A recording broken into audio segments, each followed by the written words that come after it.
We're getting fancy. Can everyone see? Yeah, all good. Perfect. You are good. Okay, well, I think we should get started, even if people log in. That's okay. Lots of time to chat with Bill. But thank you all for logging in today. It's great to see all of you on this beautiful sunny day and to join this conversation about leading through change and navigating through this very unique moment in time. My name is Karina Thelner, for those of you who don't know me. And not only am I one of the co-directors of events with Crew Vancouver, but I also work with Bill at Omicron and have had the pleasure of doing so for the past 9 years. So before getting into it, I'd like to take a moment to thank Crew Vancouver's members and sponsors. The support is what keeps Crew thriving, and we look forward to continue providing you with value during this time to keep the community engaged. Starting next week, we'll also be hosting a month of wellness activities, so please tune in. Crew Network is also offering a variety of webinars, so please check the Crew website for details on everything that's coming up. Now I have the honor of introducing the man of the hour. Bill Tucker is CEO of Omicron, a fully integrated firm that provides development services, design, engineering, and construction throughout Western Canada and across most market sectors. I'm pretty sure most of you know him, and if you do, you know that happy hour is his time, since he's always up for a lively chat and a cold drink. So if you're comfortable, please put your video on. Most of you already have it on, so thank you for that. This will be interactive, and please feel free to jump in anytime with questions, or you can use the chat box, which I'll be monitoring. Bill, I have to hand it to you. You've done a great job so far. I'm very impressed. Why don't you start us off with a bit about you and the company, then we can dive into today and how you're handling the past couple months and what's to come. Sure. Thanks, Karina.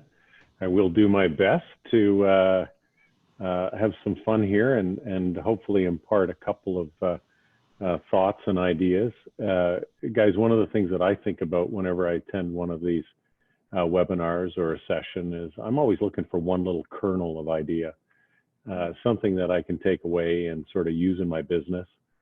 And that's my hope today, is that I can, through this time, and I want it to be completely interactive. So throw some questions out, come off mute, and let's talk, because the last thing that you guys want to hear is me drone on for an hour. You can ask Karina that is not a fun thing. I do that regularly around the office, and it's a big wah, wah, wah. So let's make sure that we make this interactive, because I only have 3.5 minutes of material. So we're really going to have to draw this out. I think we can do that. And Karina said that I had to have an icebreaker, and I really wasn't sure about an icebreaker. But one of the things that one of the things that I've found over the last 6 weeks is that I've gone really deep with my tech, and I'm not sure. I'd be interested to hear from you guys before we get into it. You know, what's the piece of tech that you've learned over the last 6 weeks since we've been shuttered at home or outside our normal operating kind of environments? Anyone got any really great insights that they've been able to glean, other than, because I've seen this one regularly around my place, other than being able to wear pajama bottoms all day long? I don't believe that's a tech thing, but that does actually work. I've seen that happen. So any good tech stories out there? Mandy. Yeah, I have to say, from a change management perspective, I think the quote around our office has been "never waste a good crisis." I find my job, it's been really challenging to get people to adopt new technology, but this has really forced people into a steep learning curve, myself included. We moved to Office 364 or 365 last year, and I never touched Teams, but we learned how to use that pretty quickly. Even if it is a bit of a on-the-fly house of cards setup, we're using it. Obviously, Zoom is huge. And it's really forced a lot of our guys on site to use some of our other tools that some were resistant to, but we definitely have seen adoption by all parts of the company, including like CEO down to reception. Awesome. Anyone else got anything else? I was just going to say too that, I mean, just with that whole technology piece, Mandy, that this just proves how well people can work from home. So those that do need more of a flexible schedule, everybody in our working world is now trained to use this type of technology. So you could easily take a meeting from home if you had to, if you were trying to juggle priorities between work and home. And you wouldn't miss a beat now because everybody's so well trained in how to use all this new technology. Yeah, it is really amazing, isn't it, Allison? It seems so seamless now to get somebody on the line. And I think I resisted the notion of having this kind of FaceTime presentation on my calls. You know, the George Jetson approach to communicating with people.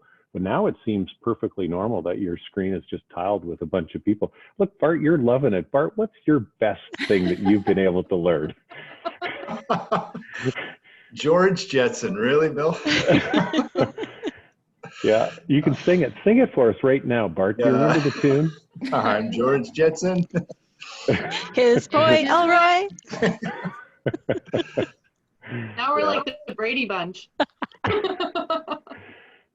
I don't know. I saw it. I think the pendulum swung a little in at least my little world that I circle in. But we started off with a lot of these, and it's swung back to just regular conference calls on a lot of cases. So, I mean, for me, it was a bit of a novelty. I don't do a lot of video conferences prior to COVID, and I did a lot right away. And now it's fallen off a little, actually. So.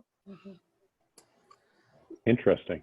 Anyone else got? Yeah, go ahead. Well, I was just going to say to Bart, because there are a lot of people that are home alone, you know, we've been really trying to do these face-to-face calls as much as possible, so that people don't, you know, people that may be feeling lonely, at least they get some facial interaction through the Zoom. So Grosvenor's almost not quite mandated it, but they've really tried to encourage that we talk to one another like this, so that, I don't know, I feel also it just creates a different dialogue if I can see someone's face. You can see all their mannerisms and body language. You know, it's different, it's better. Yeah. Allison, I agree. People retain, I know personally, I retain something if I'm speaking to someone rather than like note taking and hearing their voice. It's much easier. What I've been, it feels more personal. Oh yeah, for sure. What I've really been impressed at is, you know, how quickly we've been able to move our broker teams and our residential leasing and sales teams to virtual, and how many more tools we've quickly created. Everything from VR now embedded in websites, virtual stacking plans, video, and how that process has changed really quickly. It makes me think, what is the role of some of the centers and such moving forward? Because we've, you know, similar to us all working from home, we've mobilized the way to work with prospects and transact online. And I think I finally learned every feature on my Nespresso, because coffee's a highlight. So I've been playing with it. Yeah, absolutely. Well, I think all those, we've seen all of those here as we've moved to our home offices. And let me start. So I've got a few slides. Karina, I was really impressed with the first slide that you put up. I didn't have that, so I just kind of, I made some slides here. You guys see this one? This one's called Welcome, right? And yeah. Yeah, that's how George Jetson would do it. Hey, what do you think, Bart? So that's my first slide.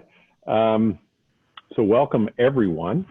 Let me tell you a little bit about me, and then I'll tell you a little bit about the business, and then I'll tell you a little bit about what we've been coping with and what I've been trying to navigate our business through over the last 6 weeks, and maybe a little bit of reflection in terms of what I see in the future, and really only from my perspective. But again, I do want this to be really interactive. I mean, there's so much knowledge on this call right now that it's a great opportunity to share ideas and thoughts. So, so myself, for those of you who don't know me, I have an engineering degree and then a business degree, an engineering degree from UBC, but I actually started at St. FX in Nova Scotia. So if there's any Maritimers, I was very saddened by everything that happened in Nova Scotia. I have a lot of family in that area over the last couple weeks. So another tragedy on top of everything that's going on. I've got very deep roots back there, so that was a bit of a mark for me, and I felt that for well, I'm still feeling that now. I have 3 kids, and 2 of them are in university. One is just, in fact, all 3 of them were graduating this year. One in high school, one with her degree in engineering, and one with his master's in chemistry. And all of those celebrations are off, unfortunately. So that's a change, a sad change, but we'll figure out how to do that. We'll bump it forward and do something next year, I'm sure. Many of you know my partner, Jessica Ng.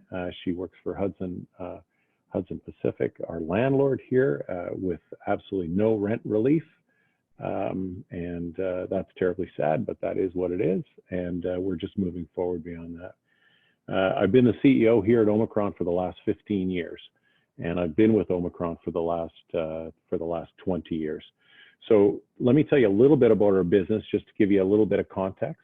There's probably a number of people on the call that aren't aware of our company. We have sort of formal offices in Victoria and Vancouver.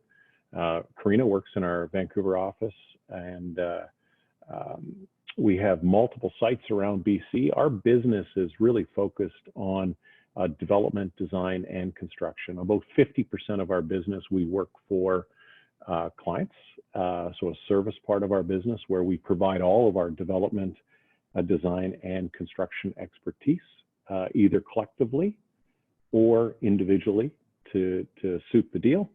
And then another 50% of our business is really our development business. What's kind of interesting about our development business is that every development deal that we've originated, where we've found an opportunity in the marketplace, we've actually done it with one of our clients. So we always take, call it 25 to 50% of our deals, and then we'll bring one of our clients in for the remainder, or maybe a few of our clients.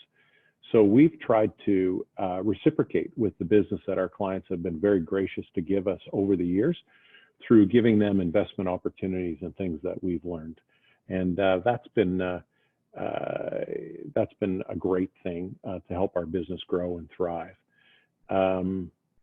As I said, we have multiple sites throughout BC, and we've got a whole contingent of subcontractors that work with us in multiple geographies, and I'll talk a little bit more about that, because that's a real complexity in this current COVID world. And staff-wise, we've got, and staff is important today. Because one, it's overhead, so you're managing overhead at a time when there's a lot of uncertainty in business, and 2, you've got people sprinkled all over the province that you have to sort of make sure are safe, and you've got good procedures for. We have about 130 to 140 staff sprinkled throughout our sites, and our work is really the management aspects of construction. So we would have the superintendent and the chief safety officer. Past that, most of our labor is outsourced, and we don't really self-perform a lot of work. So that's a little bit of an intro in terms of our business. And as I said, what I'll try to do today is I'll give you a sense of the last 6 weeks, but I'm not sort of a rear view mirror looking kind of individual, but I'll give you the history of some of the things that we've gone through and what we've tried to do to negotiate these times. And then I'll look through the windshield, and I'll tell you what I think and where I think we're going to take our business, and some of the things that you may want to consider as you're looking to the future. And I think it was, I don't know if it was Mandy or I think it was Mandy or Mo that mentioned that there's nothing like a good crisis to precipitate change. And that is really what we have here today, and everyone knows that. As I said, I'm not necessarily a person, who looks at the road that's already been traveled. I tend to look at the road ahead. But as part of the last 6 weeks, what I've been doing is I have a trusted network of CEOs here in town, 13 other CEOs, and I get together with them about every 6 weeks on a regular basis, and we talk, and we're all in different industries, from automotive to financial services, to consulting, retail, hospitality, etc. And we tend to share ideas, and those ideas, it's surprising how those ideas always boil down to people. Even though, somebody might be running a network of 50 hotels, we're running construction and development sites. A lot of our issues tend to be very similar, and they're people oriented. That's what you find in business. So although the fundamentals of your business might be a little bit different, the people side really doesn't change very much. We use something called a shared experience model. So I rarely go into a CEO meeting and receive advice. We're not in the advice giving business. What we're in the business of doing with our trusted network is we're in the business of sharing our experiences, what we did, and what the outcome was. And that's really important, because as I go around the room in some of our meetings, I can digest what people have done, and I can understand how it applies to my business. But I'm not in the situation where somebody's telling me, I think you should do this, or I think you should do that.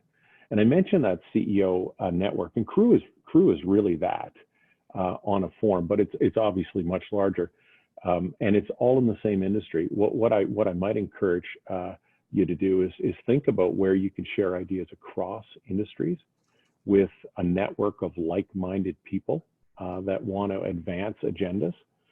Find that group, share those ideas. I've done it now for 11 years, and it's been one of the most valuable things that I've done in terms of my career and professional growth. And when the COVID crisis, we changed from every 6 weeks to every Sunday morning. We were on calls, between 10 and 15 of us, and we were sharing ideas, sharing strategies. How do you deal with this situation? How do you deal with people? How do you manage through it?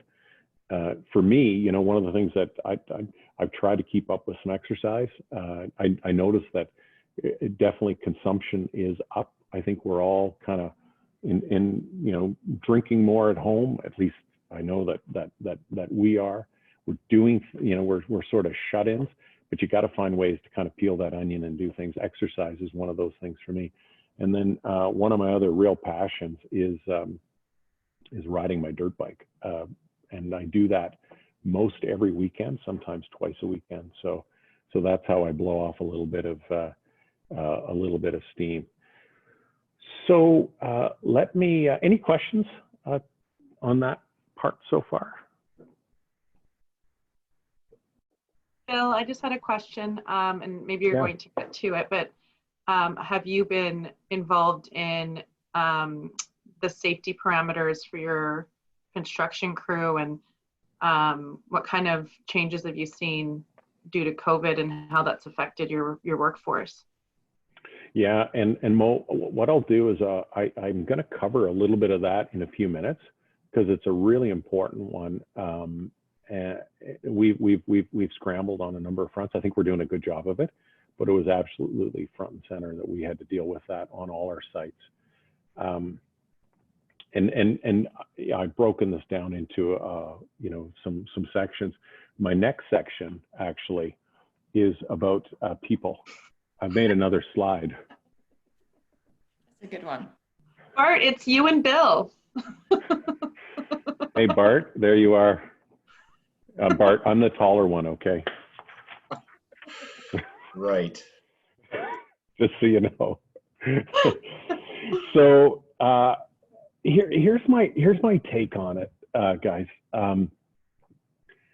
This is deep fear. Like I can tell you 6 weeks ago, when and again we'll revisit the last 6 weeks, but really I want to focus on the go forward. It's surprising how much this has impacted. And some of you may be thinking, we've kind of glossed right over this and we're working from home and we're jamming through. I'll tell you, I know in our organization, we've got people that are really fearful. And it's the kind of fear, like completely unknown. And what we're seeing around us is the food safety, right? Like food security. Like we have people in our community that don't have food safety, food security. We have people who have, until the government announced that there's no evictions, we have people who have concerns about having a roof over their head. And I assume that there's no one on this call in our industry necessarily that has that challenge, but there are people right now, and there are people in your organizations that are wondering if they're going to lose their job and they're going to have the challenge around putting a roof over their head. Those are deep, deep issues. And how do you deal with that if you're trying to coach people through, if you're trying to manage a business? Because ultimately we got to keep some amount of this economy going. And I think we're doing a better job now. I think we came through a time when it was actually, it was 3 weeks ago, it was kind of deep and dark. And I'm sure some of you noticed that.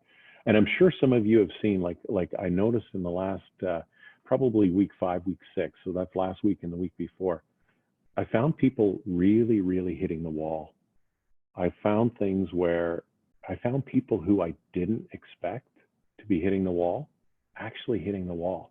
And they're wondering about the future, like deeply wondering. I'm hoping that in terms of the folks in my organization, I'm really trying to encourage and coach and be, one of the things that I've tried to do is be radically transparent in all of our communications with our folks. I can't make any guarantees with our team. I'm making the very best guarantees I possibly can, and I think people know that. But I can't make any guarantees. I can't guarantee for myself in this kind of situation. I do kind of believe we're kind of in the honeymoon right now. The last 6 weeks have been a battle, but actually the next number of months and year is going to be a real battle. That's where the real, sort of warfare is going to be fought on this thing. So it's interesting. I've actually, and I've told my kids this. We're actually part of history making right now. Like there's going to be a lot written about this time. Imagine shutting down a worldwide economy. If I said that to you 6 weeks ago that we were going to shut down the economy, first of all, everyone would have said that's an impossible thing to do. You can't do it. But we virtually shut down the economy, which is shocking to think about. Even more shocking is how we actually get it started back up again. But getting back to the point of trying to help people through these routines that have been broken down at their core, right? It's really fun to wear pajamas all day long for a few days. But by week 3, you really don't want to wear your pajamas any longer. Let's face it, right? Like Bart, your onesie, right? I don't know. You just don't want to be wearing a onesie all the time. Hey, Bill, I have a question for you. Sure, Beth. Have you gauged a sense from the staff at Omicron how people are feeling? Like certain people have a real fear about even moving around in the community and others are fine. Coming back to the office, different people feel different things, or what's your sense? Yeah.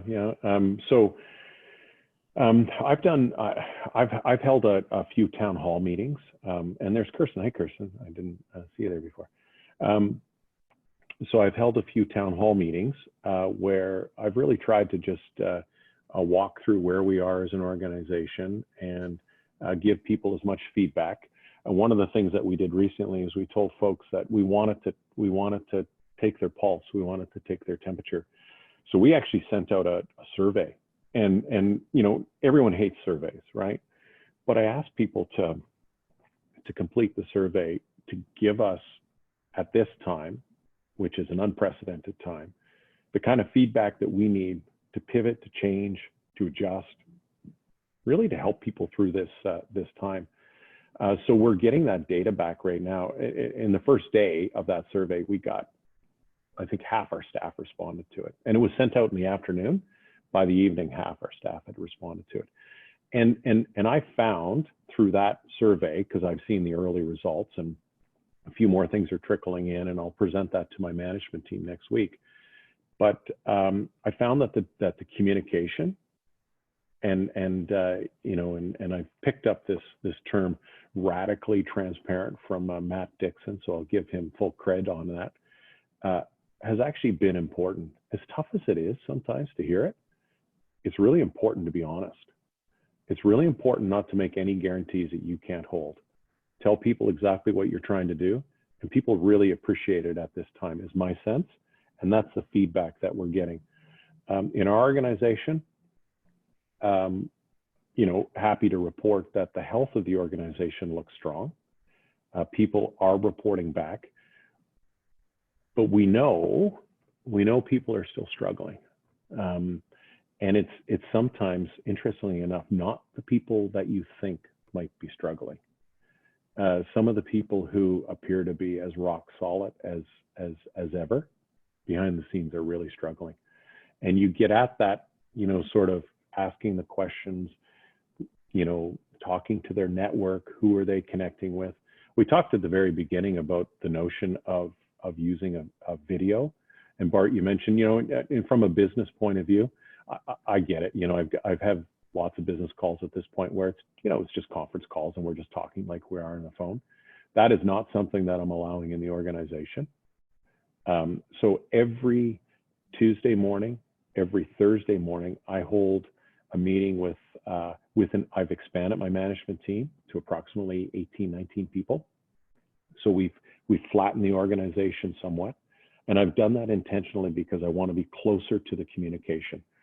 So we spend Tuesday and Thursday mornings and we talk through where we're at as a business. And I tend to go around the horn and I want to see people. I want to see their faces. I want to see what they look like. I want to see what they're thinking about. And then I encourage them right afterwards, get on the phone, call your folks, talk to them, get the screen on, because you're going to learn a lot about how somebody's doing with that screen on. And it's as much to ensure that we help people in this time as it is to ensure that we keep our business on track. And I'll answer one of the questions that was posed in a few minutes, around focus. How do you keep people focused? That's actually one element of it, is ensure that you're connecting so that you're making that personal commitment in terms of what you're going to achieve. We all write things down, goals, objectives, all that kind of stuff.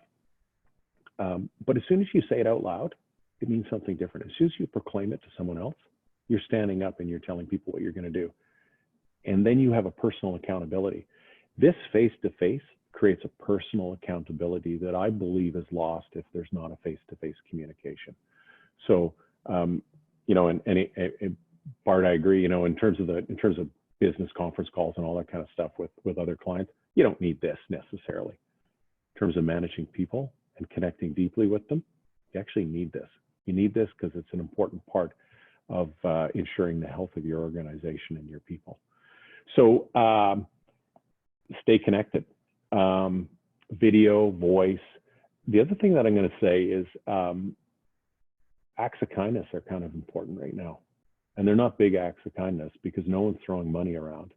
We've got a couple of folks working in here in the office through this time. One individual's still answering our phones, scanning all our mail. She's running around. She's in here only, but wanting to be in the office. So that's positive. I got somebody on my accounting team doing the same thing, opening mail. If any of you need to send us checks, you can do that right away. He's ready to take them right over there. But doing something as simple as bringing in lunch, bringing in breakfast, small little acts of kindness that you can do for people right now, I think go a hell of a long way. When somebody gives you a bottle of Negroni, pre-mixed, you don't have to do anything. That's a real act of kindness. Thank you, Karina. That was an act of kindness. Yeah, my liver will thank you forever.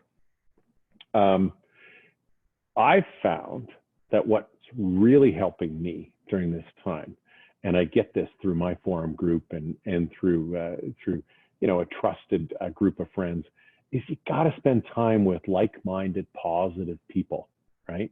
You got to have that forward view. You got to have that, and I think the stat is like 60% of the thoughts in our mind each day are crap, right?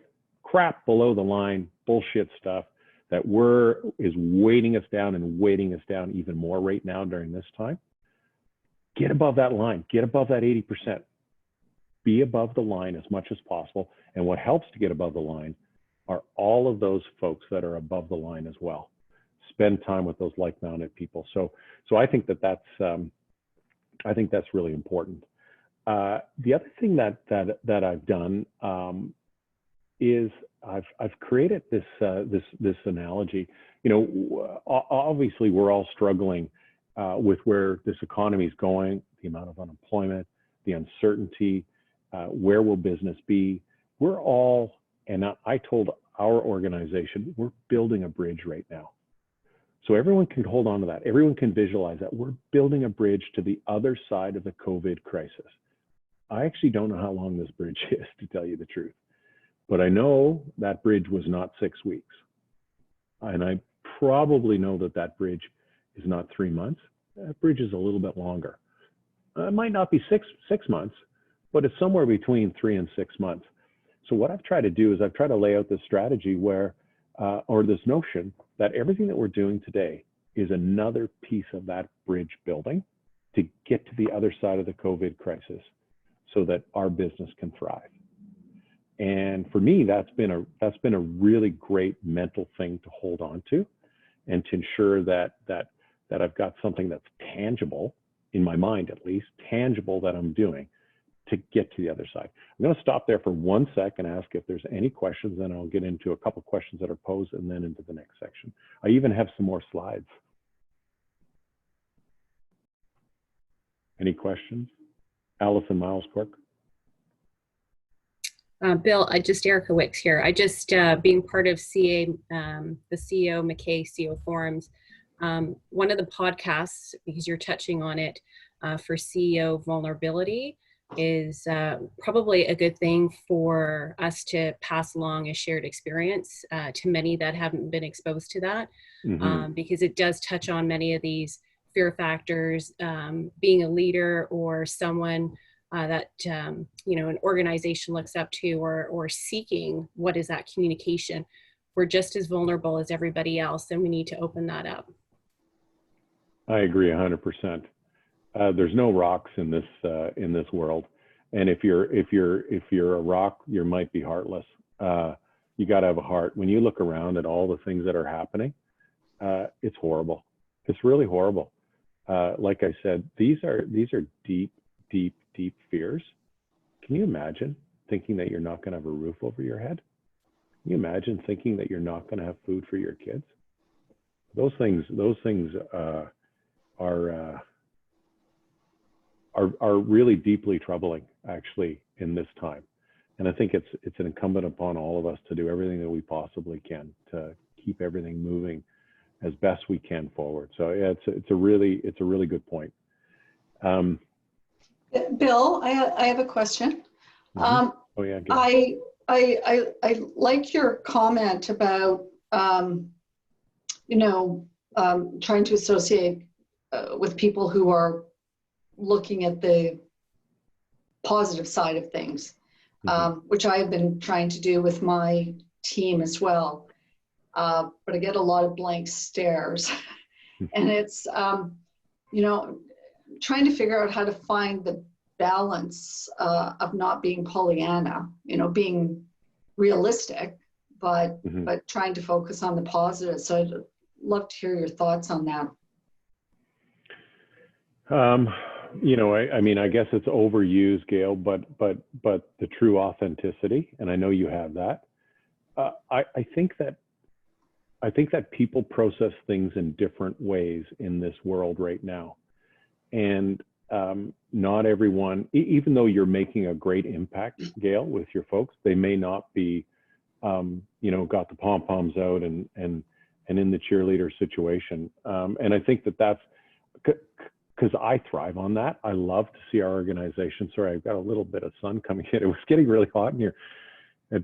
Anyways, I'll be sweating in a sec. I'll have to drink more beer. You know, I struggle with that too, Gail, and the fact that, you know, it's almost like you want to have that mirror reflection of that positivity, but it doesn't seem like everyone can kind of bring that up. But I think what we have to do as individuals and leaders in this time is do everything we possibly can and recognize that not everyone's going to get completely there, but if you get them a little bit better than where they're at, you're doing a good job, right? It's incremental. And I think people really value the honesty right now. Like, just, it is what it is, and we're trying to negotiate through. If there's one thing that I've heard from the feedback that I've received through this time, it's that, you know, not everyone liked the message or the messages, but they really valued the honesty, the authenticity. And I'm just telling it how it is, how I believe, you know, things are going to unfold, and just doing everything I possibly can. So, yeah, you know what, can I even jump in on that? Just being part of this and part of your team, Bill, I think that's exactly it. And for all of you, one of the things that I think is so important is your authenticity. And yeah, maybe the message isn't lollipops and rainbows, but your authenticity and transparency is what builds trust with your team. And that in turn makes people committed and wanting to work hard and wanting to get through this and be committed. So it's all sort of tied together, but that authenticity and transparency is what drives all of that and keeps everyone else really motivated and focused. Mm. Gail, I'm not sure that answers your question, but that's the reflection on it that I have for you. Yeah, no, that was really helpful. Thank you. Okay, you bet. There was a question that came from the group prior to the call, and it was, how do you manage and focus teams during this time? That's a tough one. What we're struggling with as an organization right now, we've been fortunate to have a good business to do, and we've been managing through that business. What we haven't been able to kind of get our finger on quite yet is the productivity side. So are we actually and so we're 6 weeks in. We went through one billing cycle. We bill on a monthly basis. Sometimes we bill a little more quickly, depending on if it's a small project. But the question becomes, are we actually staying afloat here? My sense, I mean, we're not in this time to make money at all, right? I mean, and we're okay to lose money. And we said that day one, we're okay to lose money because we're going to lose money. We're going to limit the amount of money we lose, but we want to get everyone, and this goes to the analogy. This goes to, we're going to build this bridge across this COVID crisis, and we're going to get as many people across that bridge as we possibly can.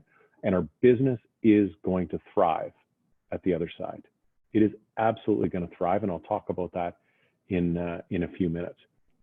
But the notion being of managing productivity, I think it's all about, and focus, it's all about smaller, more bite-sized milestones. So, you know, I would normally have a management meeting every 2 weeks. I have a management meeting every Tuesday and Thursday now. And I've broken it down into much smaller bite-sized pieces to understand where we're going and what we're doing. And so we're working at a more incremental level than we were before. And I think that's what we have to do. We're getting more granular. I can tell you that it's very interesting in our teams. I've had multiple comments because we're focused on the granularity of our business right now to be sure that we're doing everything we possibly can. We're probably doing a better job of some of those things because people are putting a focus on it. It's like, you know, it's that saying, whatever gets measured, or whatever gets measured gets managed, right? That's what we're doing right now. So we're measuring everything. We're trying to understand where we are productivity wise. So that's how we're trying to keep people focused. And then somebody asked me the question, what are the biggest decisions we're needing to make? Listen, without a doubt, it's people, like hands down. We're trying to get all our people to the other side of the bridge. And at some point, let's say this market goes upside down, completely upside down in 6 weeks. Let's say there's another wave. Where do you go from there? So I cherish my employees. I cherish our team. And if we have to ask somebody to depart that team, it's going to beat me up badly. And we have had to ask a couple of people to leave our team for various circumstances, and it has been unbelievably tough. I dread it. I don't sleep the night before. It's just horrible. So without a doubt, it's the people decisions that are the toughest. I'd easily throw money, lose money, whatever. But you can only do that so long, because really you don't know where the bridge lands on the other side, right? We're a private company, myself and a few partners here. So it's our capital, right? And we're deciding how much capital we burn through this period. And we're prepared to burn capital because we think it's the right thing to do to get to the other side to maintain our team. And so far, our teams have been rock solid. I can't believe it. I'm so proud of our teams in terms of what they've been able to do. So we're just continuing with this model and trying to do everything we can. Now, I will say that there's been one thing that's really helped us. Karina, guess what I have? I have another slide. Technology. You see that? Hey, I drew these myself. I'm actually impressed with your drawing skills. Oh, really? Yeah, really quite good, actually. Yeah. Oh, yeah. Well, we could play Pictionary after this. I'm all in. I love games. Okay, so 2018, I entered into this panic mode, and the panic mode was I was really concerned about the technology in our industry and what platforms we were using as an organization, and not having a sense that we were not harnessing the opportunities in the marketplace like we could, based on not having a commitment in some of our technologies. So in 2018 and 2019, our entire business plan was tech first. Tech first. We are going to be a technology company that develops, designs, and builds. And we got really lucky. The reason we got lucky is because when we moved to home offices in one day, and we switched all our sites. And imagine every single site has a different dynamic, right? They're all individual offices, really, because we've got people there. They have their own postal codes. They have their own electrical bill. They have their own infrastructure. They have, everything. So each site is its own office plus our offices. And our technology has been a saving grace here. Most of our, we use the Teams platform, and I'll tell you, we were scratching the surface with Teams until probably 6-8 weeks ago. And then now our Teams adoption and our use of Teams as a real productive tool has shot through the roof. And I'm finding it with superintendents. I'm finding superintendents on site with their iPads going through 3D models, looking at projects, being able, like paper, they don't need paper. They've got enough tools. I mean, we still have paper, but they've got enough tools right now that they're able to keep that business going. And it's been the underpinnings. And I would say that for everyone on the call, don't be afraid right now to reach for technology. Try new things. Like, there's so many great things out there that are inexpensive that help keep the wheels on your business at this time. And I think you see it. The companies that are thriving in today's world are tech companies, or those companies that are heavily tech sort of enabled. So that's been a really great thing for our organization. I'm going to pause for a sec before I get into the next piece and just ask if there's any questions. And I'll take a drink of my beer because you guys can see that sun is barreling in here. I was just going to say, Bill, about Teams. The school systems resorted to using the Teams platform for communicating with students as well. Both my son, who's in grade 4, and my daughter, who's grade 11, they're using Microsoft Teams to communicate with their teachers. Yeah, it's amazing. I mean, that platform has exploded. It's exploded in the last number of, last month and a half here. Obviously, so is Zoom, right? Yeah. Any questions before I get into kind of looking, any questions about what we did over the last 6 weeks, and then we'll talk about the future? Yeah, go ahead, Elaine. Hi, Bill. Hi. I actually was curious about the staff survey that you put out, and just wondering, like, how personal did you get with those questions? Were you asking if people, lived with immunocompromised people, or just like, how do you ask how are you feeling and get like an honest answer, I guess? Right. A good question. We beat up the survey a little bit. We only had about 10 questions on the survey, and it was really a mark in time. And I asked people we were looking for how people are feeling right now today. And we had a little bit of debate internally about this. Because if somebody was feeling, how they were feeling about the company right now and what we're doing as an organization, it wasn't as important to me to know how we did 3 weeks ago and how they were feeling 3 weeks ago, because that was uncharted territory. I'm sure we made a ton of mistakes. I'm sure I made a pile of mistakes. What's important to me is how are people feeling right now today, looking forward through the windshield. So I'm trying to get a snapshot of what the future looks like and how we can negotiate through the next number of months to do things that help our people sort of achieve the most in the work that they're doing. We really steered away from the personal stuff. That's not our space. I think we're there. What we've always done is we've always said, folks, we've got an EAP platform, and our EAP platform is provided through Morneau Shepell. And if anyone has any challenges and anything to do with mental health, they should be reaching out to our EAP platform. Now, as you know, or you may not know, I think the first week of May is Mental Health Week. We've actually said to our organization, we're having a mental health month. So we're running a whole pile of things through the month of May. One of them being, we've hired a psychologist to do this and actually run through thoughts, ideas to help people negotiate this rapid change that we're seeing right now. Because you know what? The change is not over, in my opinion. Like there's way more change to come. And that's what we have to help people. So we're bringing in a psychologist for a couple of sessions. We're bringing in personal finance. We're just trying to help people get their heads on straight as we move forward. So that's something that we're doing. We're turning Mental Health Week into Mental Health Month to be the best employer that we can be, right? Essentially. Great. Thank you. Yeah, you're welcome. So my last slide. Sorry, Bill, can I hop in for 1 second? Yeah, go ahead, Mandy. Yeah. I had to hop off on a call there. Sorry, Kevin called me, so I had to take it. But I know, sorry.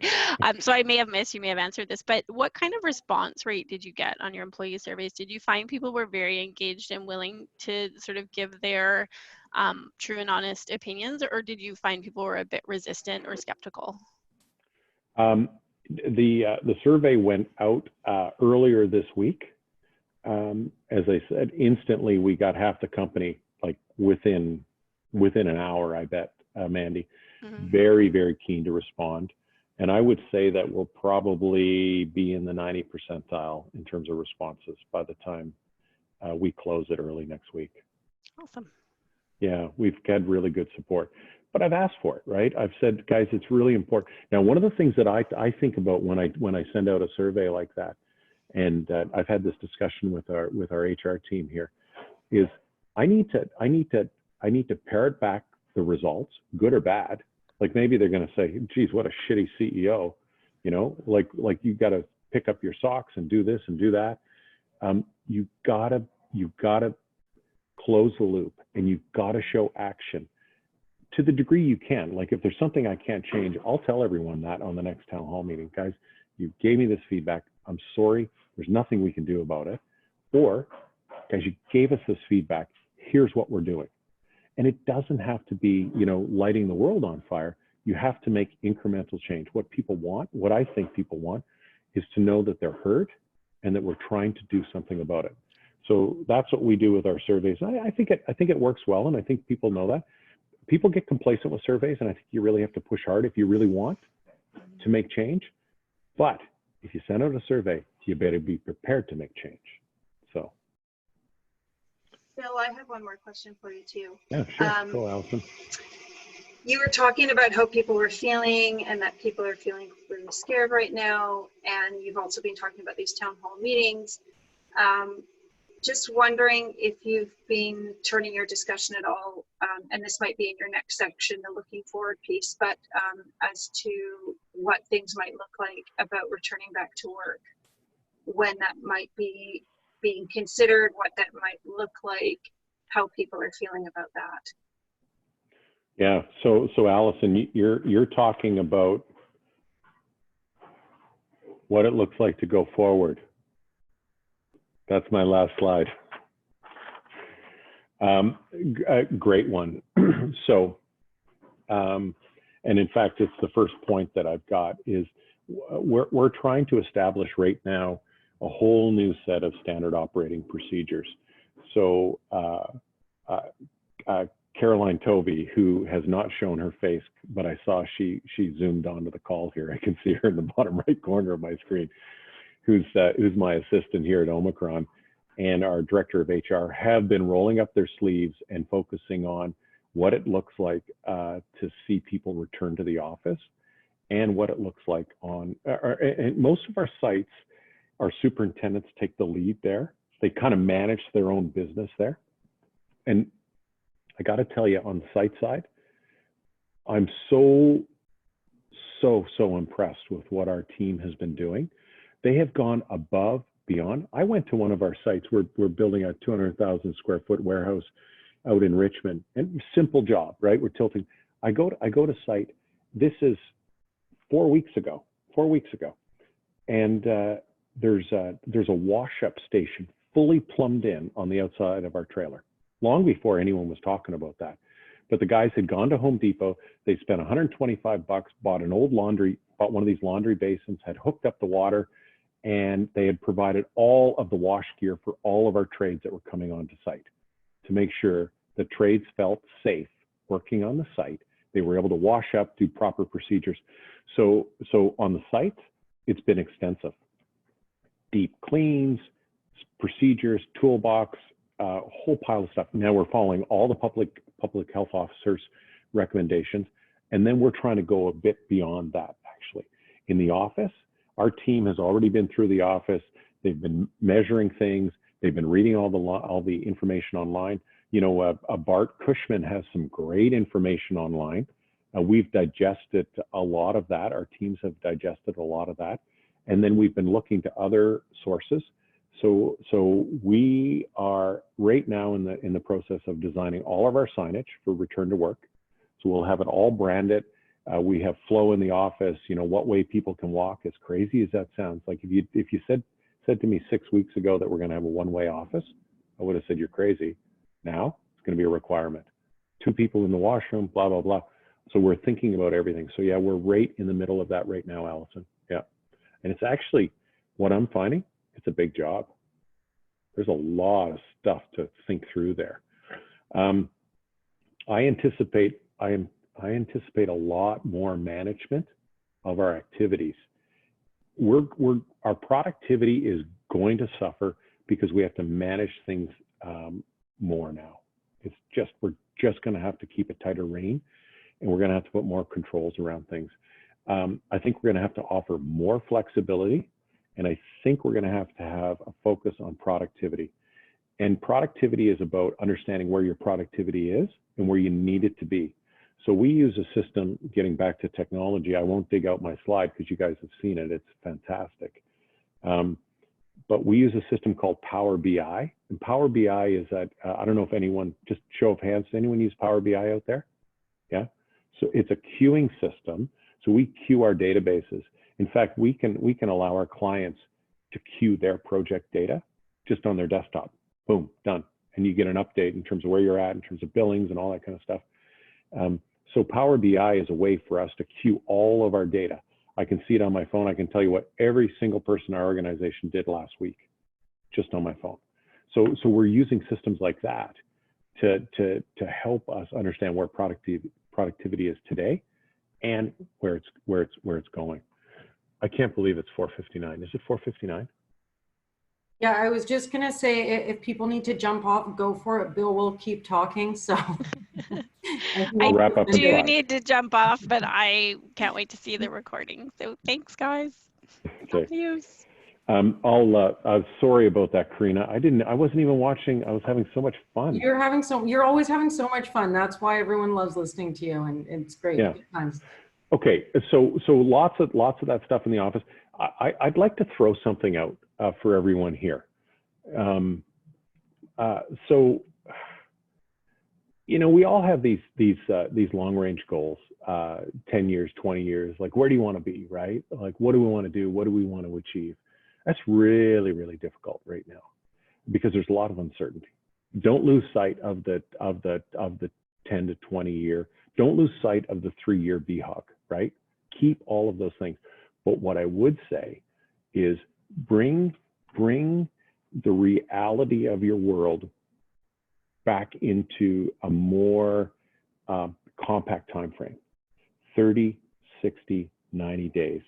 Because I believe that we're at the starting line. This is a starting line for the next 10 years. Now, we might bump along the bottom here for a little bit, right? But, you know, I think the stock market has probably seen its bottom. Might return to that bottom again, might dip a little, but it's pretty close to where we're at, right?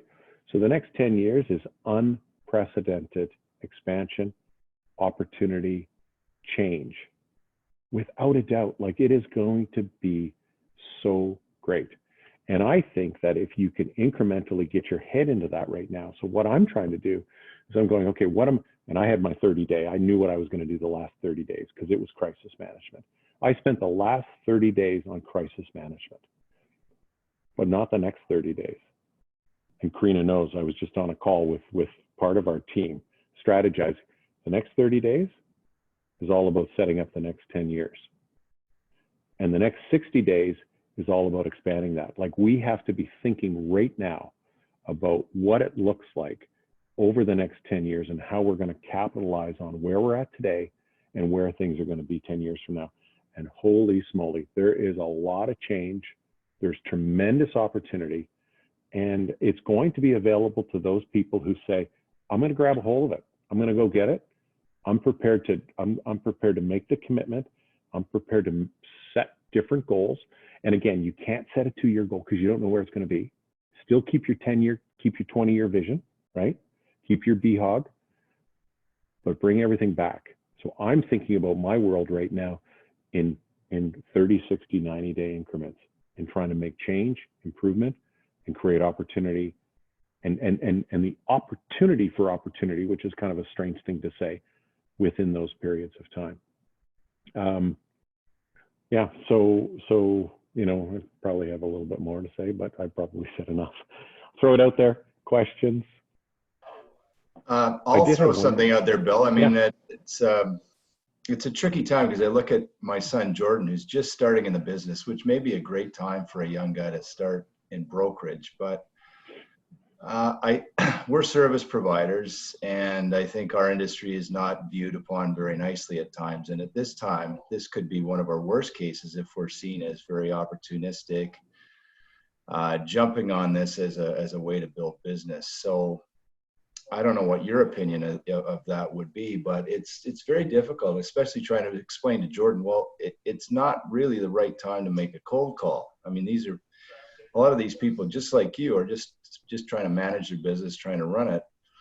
And so it's a bit of a false start for them, and for me personally too, to try to pick the right time to start to really building that business again, or for him to just start building his business. So taking a cold call from a young broker, you're a CFO of an operation that's barely keeping themselves afloat, saying, look, I can help you sublease your space, or what's your opinion of that? How do you work yourself through as a person in my role or a young broker out looking to build a business at this time?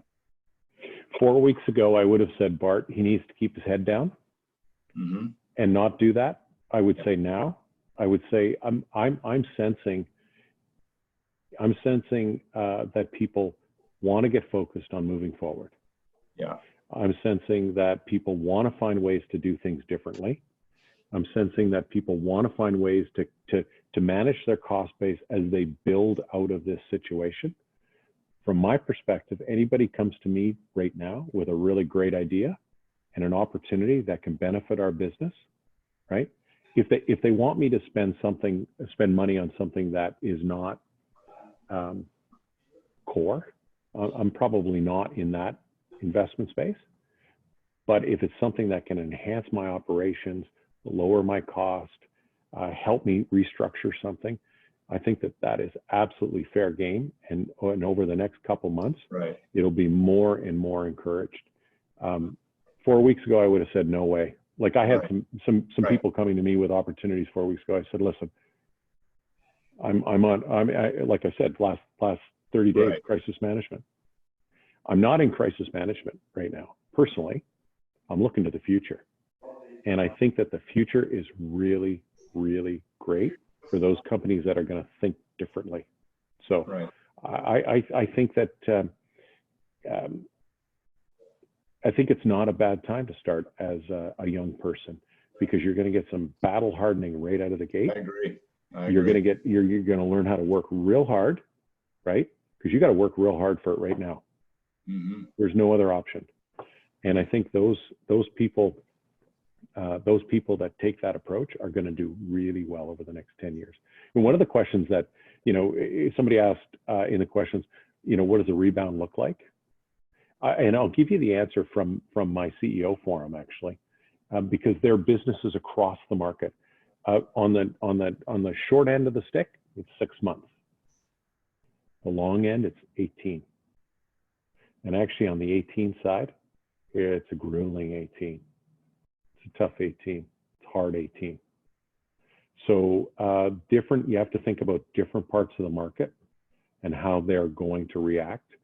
I think there's lots of businesses that won't come back. I think there are lots of businesses that'll resurface as something different if they're nimble. I think that there's a bunch of businesses that are going to thrive that you never expected to thrive, just because there's way more opportunity as things churn.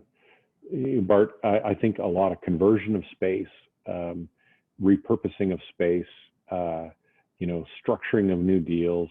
Like, I think there's a lot of activity out there that can be had.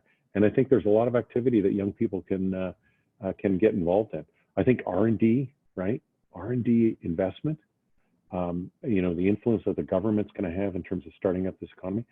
Like those younger people have to think about how money is going to flow as the economy begins to ramp up. And if they can catch the wave, I think they're going to do really well. Yeah.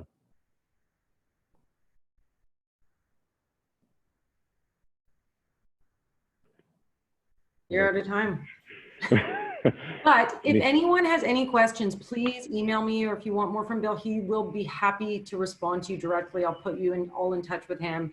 So yeah, please be in touch. And Bill, thank you so much for your time and for speaking with everyone today. It was really, really great. Well, and guys, I'm always looking for feedback. I've been asked by NAIOP sort of next month or something, or in a few weeks, to do another one. If there's any feedback, good, bad, ugly, I take it all. Feedback is a gift. So if you've got anything for me, please pass it along. Or if you've got any additional questions, don't hesitate to reach out for a sec. Okay. Yeah. Thank you. Okay. Thanks everyone for joining. Thanks so much, guys. Yeah. That was It's a pleasure talking to everyone. Thanks for all your hard work. Thank you. Bye, guys. Have a good evening. Thank you.